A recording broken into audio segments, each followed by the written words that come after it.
Hi everyone, my name is Jacob Roloff and I'm the U.S. Office Manager and Tour Guide for Birding Ecotours.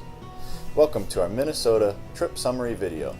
In these videos we like to spend a few minutes and quickly go over some of the highlights, routing, itinerary, and other useful tips and information that might be helpful to you when considering one of our tours.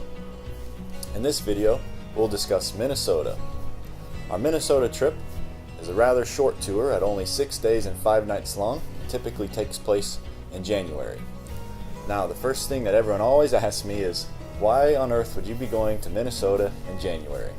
Won't it be freezing cold? And while yes, it will be cold, and we'll discuss that a little bit later, the birding highlights there are unbelievable.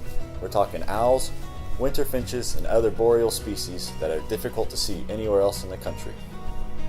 Now, some of these highlights include species such as great gray owl, northern hawk owl, barred owl, boreal owl, and snowy owl, as well as winter finches such as evening grosbeak, pine grosbeak, common redpoll, red crossbill, white ring crossbill, and don't forget about other boreal species such as Canada jay, spruce grouse, boreal chickadee, blackback woodpecker, American three-toed woodpecker, northern goshawk, northern shrike, and we might even come across a flock of Bohemian waxwings. In addition to the birds, there's also a few mammal species that really highlight the trip, including northern porcupine, snowshoe hare, and potentially ermine or short-tailed weasel. Now, with all these amazing potential birds, you can see why we need to visit here in January. Now that we've discussed a few of the highlight species, let's move on to the route. This trip is only 6 days long and 5 nights. We'll spend the first 3 nights in Duluth, Minnesota, making regular trips to Zaxim Bog. This huge piece of area takes several days to cover fully, and we'll be driving up and down the roads in search of birds, occasionally getting out along the road when we spot something nice, and we'll also be utilizing the various feeder setups between the nature center, some of the roadsides, and also at some private residence houses who are gracious enough to allow birders to visit.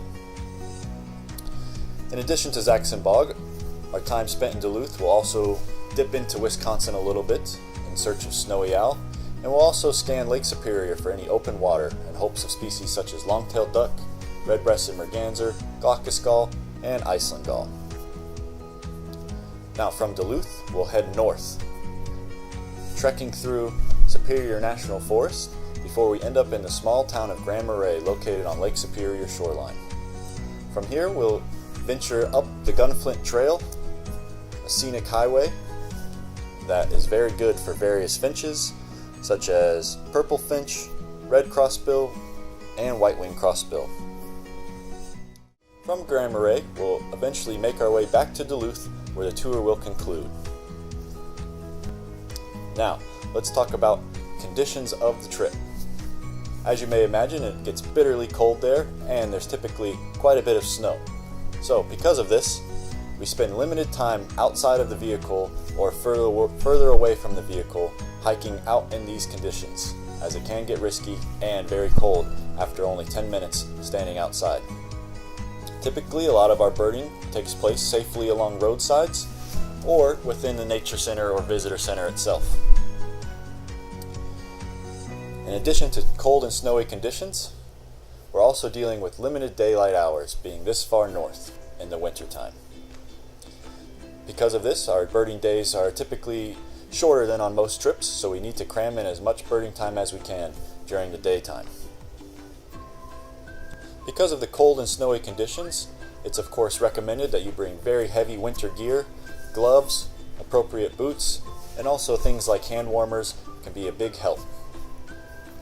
While we might not be venturing outside for very long, when we do get out, you can get cold rather quickly, so it is useful to have all of these things before we jump right back into the vehicle to warm back up.